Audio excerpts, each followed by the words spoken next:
अच्छा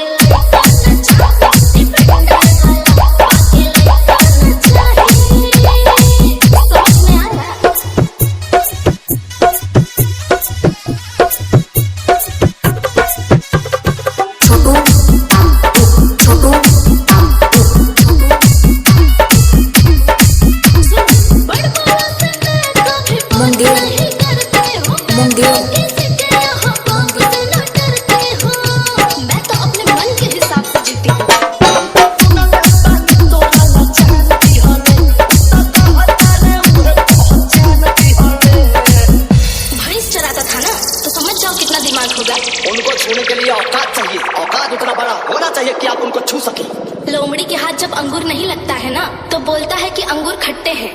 तो अपना ही पसंद बता दीजिए।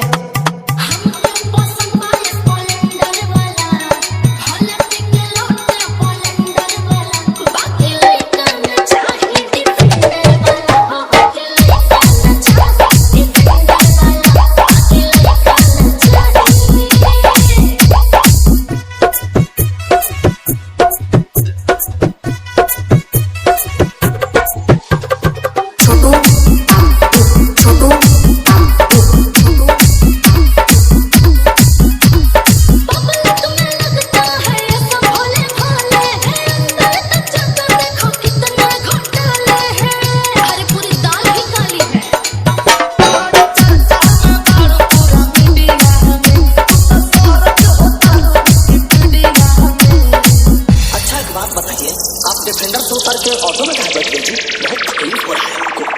हाँ तो वो भी कौन सा करीना कपूर के साथ दिखाई दे रहे हैं। वो तो स्कूटी पे ही सवार है। तो आप क्या कहना चाहती हैं?